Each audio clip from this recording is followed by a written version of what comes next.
or there's things to help us to translate? Again, sorry, didn't hear that. I said like, should I have to be familiar with all dialects, Arab dialects, so that I can translate, or there are like programs or applications to help us to do so? Good question. We'll answer that, inshallah. What else? And you said, should I know all Arabic dialects? And at the same time, the same question should go, should I know all English dialects? Because you translate from English to Arabic and from Arabic to English. So that's a good question. What else? Let me ask the question again. If, or how did you feel when you read about today's class, or the title of today's class?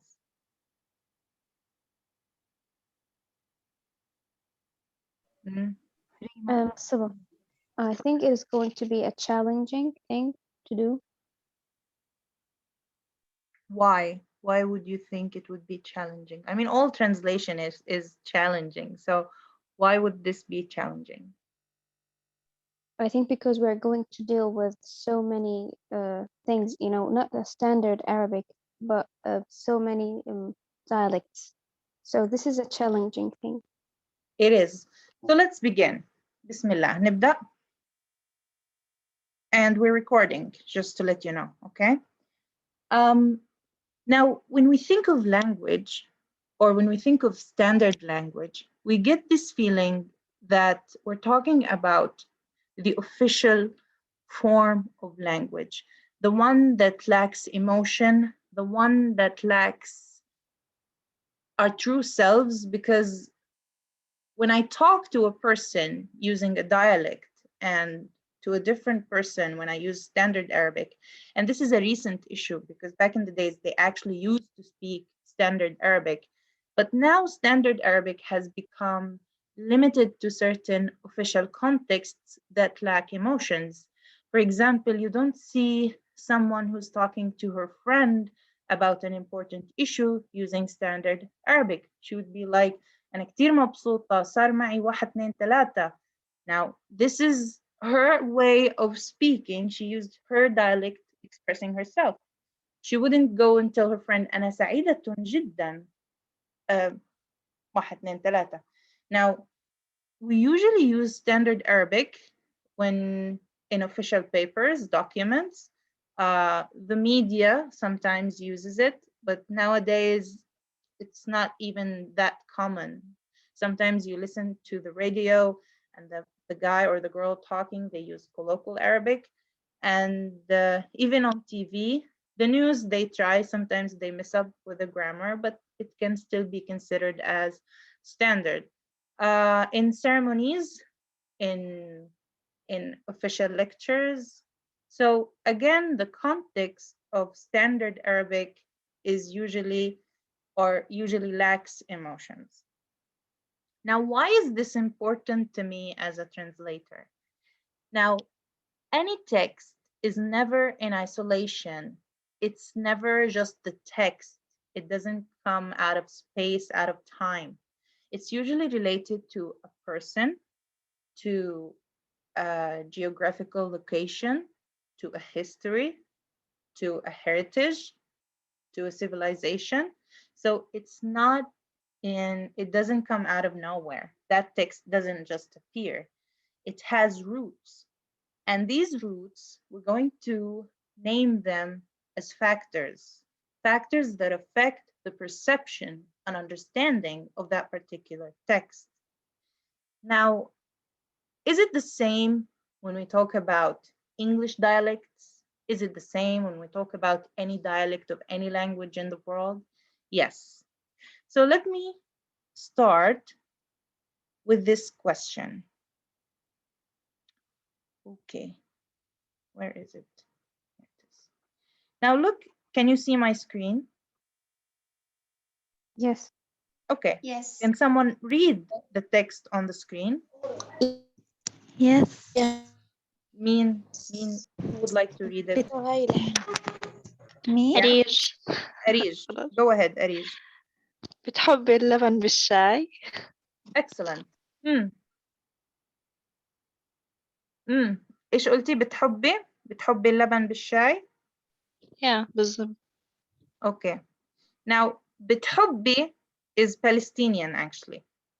Basically مين بيحكي اللبن بالشاي أو الشاي باللبن؟ Egyptians. المصريين. Egyptian. ما بيحكوش بيقولوش بيحكوا بتحبي الشاي بلبن أظن. بالضبط. خليني عشان يعني ما نخربطش الشاي باللبن. أو مثلا يا مس بيقولوها هيك يعني تشربي شاي بلبن. ممتاز. طيب إيش يعني لبن يا جماعة؟ What's the meaning of لبن؟ Milk. حليب. Milk. حليب. Now my question is, do you know this because you say it because you use the word لبن when you want to say حليب or milk, or you know this because you're familiar with the Egyptian dialect? Sabah. Yeah. Well, Because I was. What? Sabah, تفضلي. Okay, I was in Egypt when I was in the 8th grade, and someone asked me if I want شاي بلبن. I was like, what is that? You know, it's like something weird. So then he explained to me that لبن means milk. So then I understand what does that mean? What does لبن mean? So it's not because you use the word لبن to describe milk. It's because you know that in the Egyptian dialect, they use لبن to talk about milk, right? Yes. Good. Now, this is the same for any language in the world. If you're not familiar with this particular dialect, you might translate the text in a wrong way.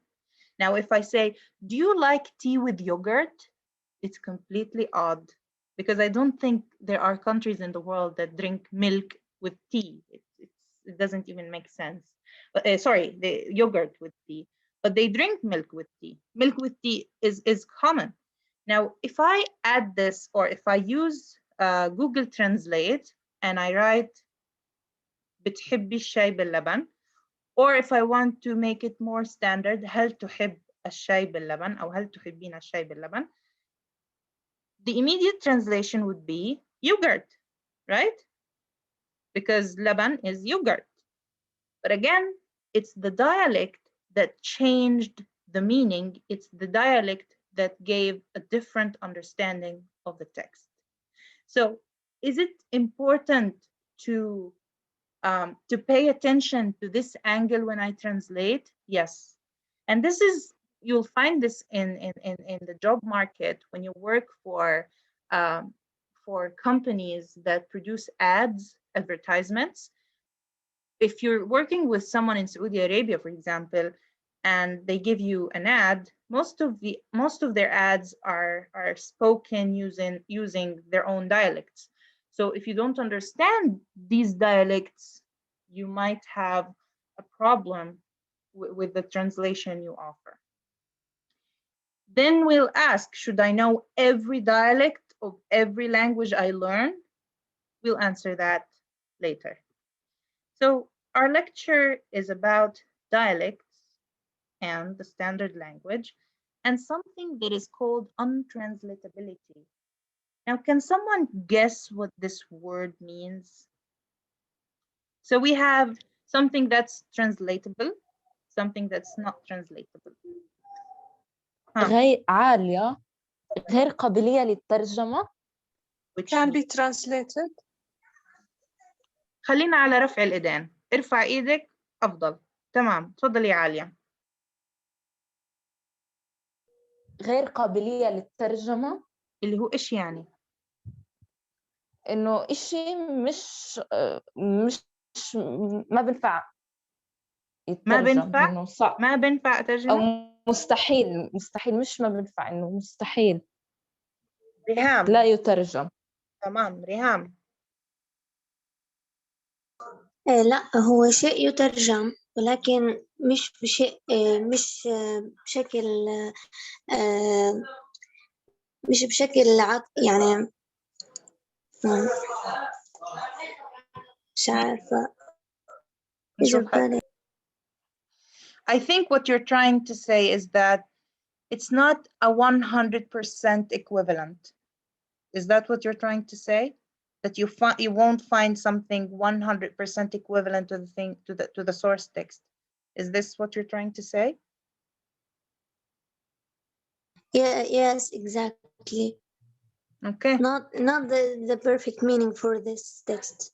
We'll keep that in mind. Okay. Sarah.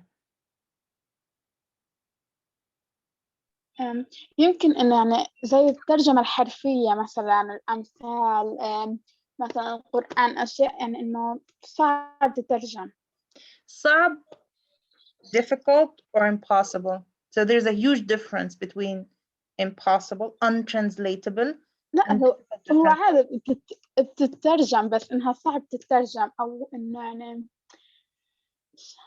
صعب تترجم بالإنجليزي difficult to translate.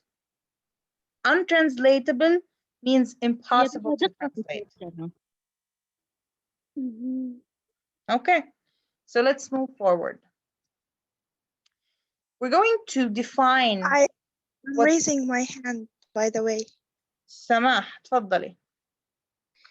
Yes, I think it refers to the idea that some phrases or some idioms that are not converted to other languages, for example. So there is some difficulty or complexity when we are trying to translate these words or phrases. Again, difficult means it's translatable, but it's difficult. Untranslatable means impossible to translate. Okay? So let's make that clear. When I say that I can, but it's difficult, then it's translatable. But if I say it's untranslatable, it means it's 100% impossible to translate it. And again, we're going to discuss this later. This is only the title of the lecture. Now, what do we mean when we say dialects? A dialect is a spoken model of speech characterized by the speaker's time period, background, personality, and geographic location, defined by its model of pronunciation, grammar, vocabulary, and lexicon. Now, I want you to pay attention to every part that is mentioned here. Now, a person speaks. The language that this person produces, again, is related to this person's entire past, entire package of information, of linguistic knowledge, of language use. It's not just something, he didn't wake up speaking a language. He's been through a whole process of daily exposure to language until he managed to have the language that he has today.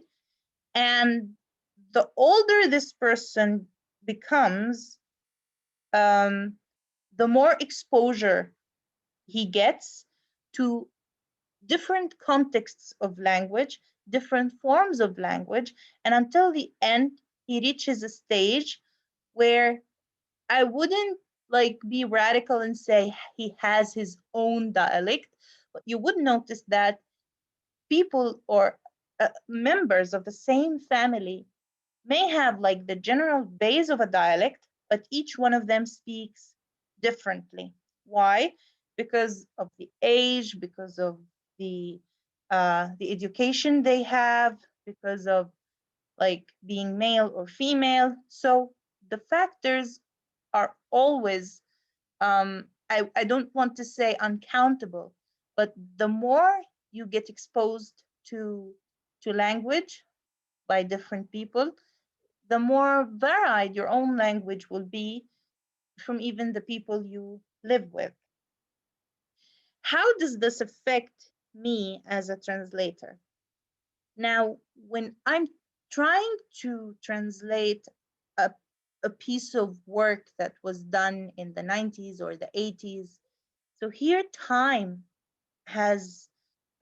plays, like, it's a factor. Time is a factor. The language that these people used differs from the language I use. Now, let's take the Quran, for example. In the Quran, there are so many words that we think we know because today we use these words in a particular, to indicate particular things, particular meanings. But back in the days, these particular words meant something different. Now, again, geography plays a role as well. In Egypt, Laban is milk. In Palestine, for example, Halib is milk. So the word itself, its meaning changes from a place to another. Background, an educated person would have certain understanding of words different from another person. And what is acceptable among, let's say, intellectuals might not be accepted, or what's accepted among, let's say, the commoners might not be accepted among the intellectuals. And I'll give you an example. If you're talking to, if two people, workers, let's say builders, or any kind of profession that people perceive as of a, that doesn't need a lot of like education or a certificate. I don't want to name a particular profession. A man says to his friend, zih, zu'o, or something. Now, these words, if an intellectual, if a professor at the university tells his fellow colleague, other professor, zih, zo, the other professor will look really upset because this isn't a word you would say to a professor, right? But a commoner might say to another commoner. So what I want to say is that language is connected to a person's education. It's connected to a person's past, a person's exposure to language or different forms of language. Now, if I'm going to translate a text, and in this text there's a dialect, and a commoner is talking to another commoner and tells him zih. If I'm going to translate it into standard English, it would be please move, or please leave some space. Would you leave some space, please? That would be the standard form of this word.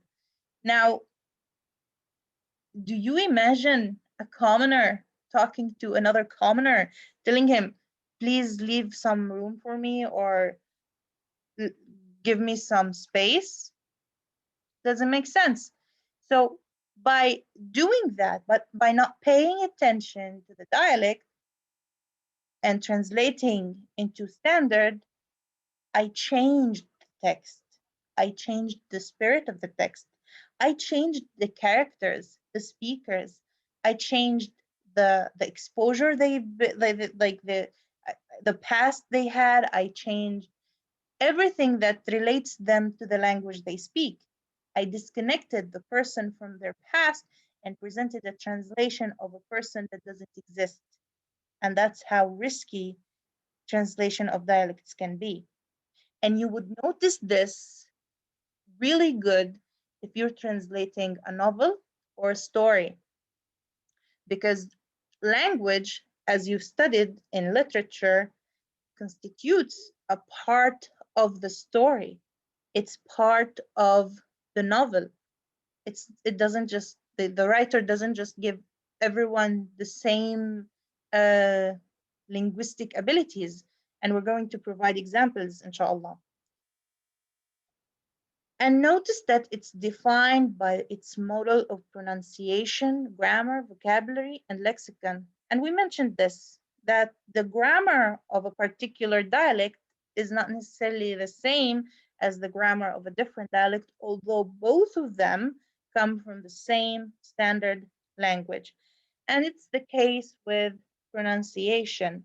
For example, we have هذا, هذا, هذا, هذا, had, had, and so on. So again, these are all different pronunciations of the pronunciation of the same word. Let's have examples.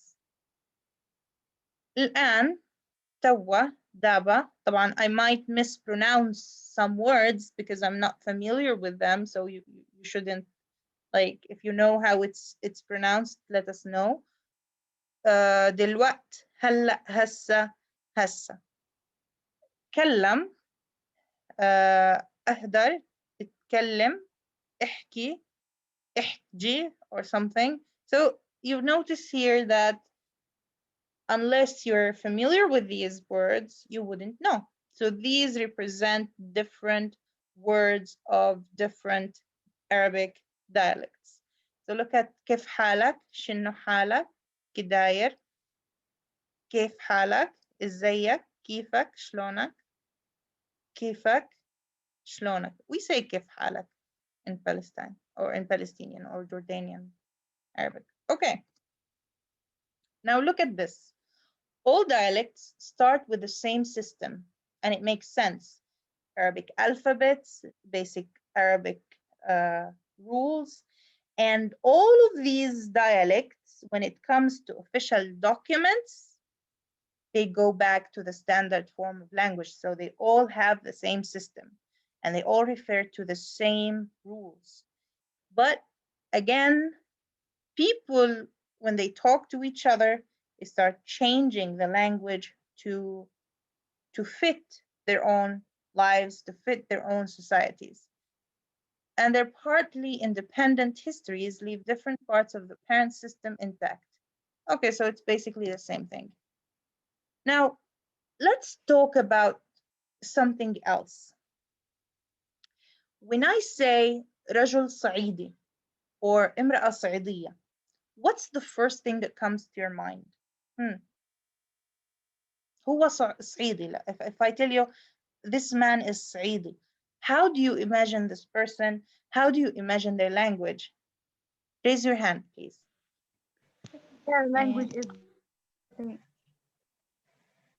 Raise your hand, please. ريما. تفضلي يا ريما.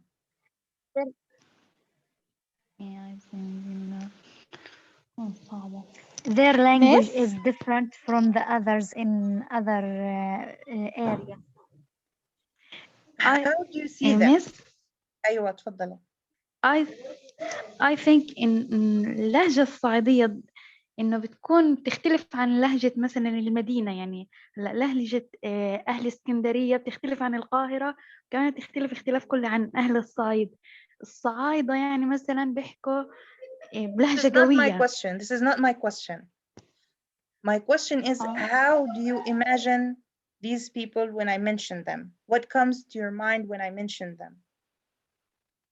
So if I say رجل صعيدي, what comes to your mind? Can I say? Where? تسنيم. تسنيم تفضلي. Someone who dress a farmer dress, and he's a big, huge, and his language is very strong. His tongue is very heavy. Just. Okay. Samah.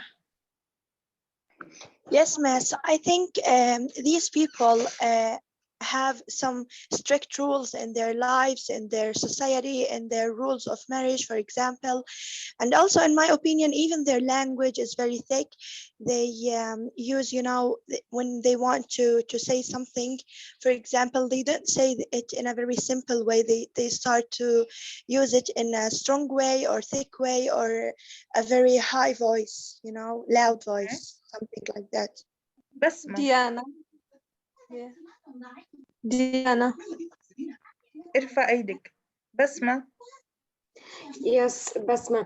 I imagine them as a tall people with a tall mustache, wear jalabiya and work in farmer and land like this. Same to the image that we watch them in TV or like this. Diana. They pronounce the letters incorrectly.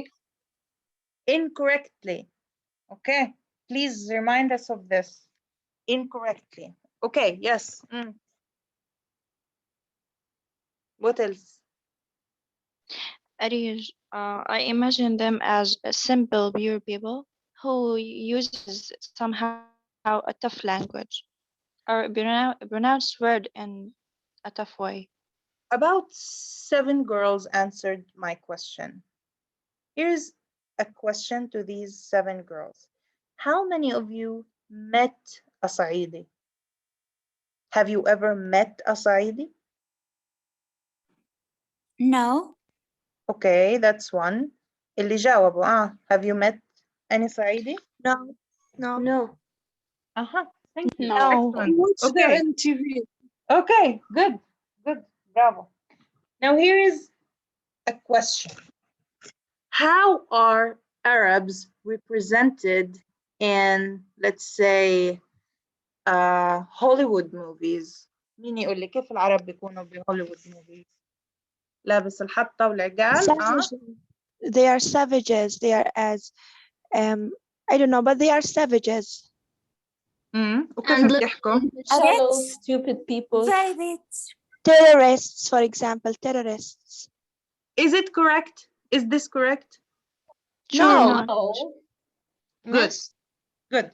So when it comes to translating a dialect, it's important to meet real people who speak that particular dialect. Does this mean I should go and travel and meet these people? No, but you can use YouTube. So use YouTube, read about them, try to know them, not what the media shows you about them, because I want you to search on YouTube about the Said, whether they are correctly represented in Egyptian movies or not, because even in Egypt, they don't represent them as they are. Now, one of the girls said something that's really important. She said they pronounce words incorrectly. Now, how do you know that it was pronounced incorrectly? Because again, you compare with the standard. If you go to that village and you speak in standard pronunciation, what you considered as standard, they're going to think that you are speaking incorrectly. So there is no incorrect way of pronunciation when you talk about dialects. It's how a person speaks. It's how they've been speaking their entire lives. So you can't just say he pronounces it incorrectly. Incorrectly to whom?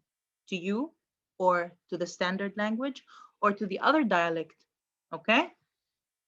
I'm going to send you another link now. Okay. But before I go to the other link, I want to show you this. Now, if I say شخص لبناني, أول حاجة هتخطر على بالكم إيش؟ الدلع غالبا. Maya, no offense. No offense. Good.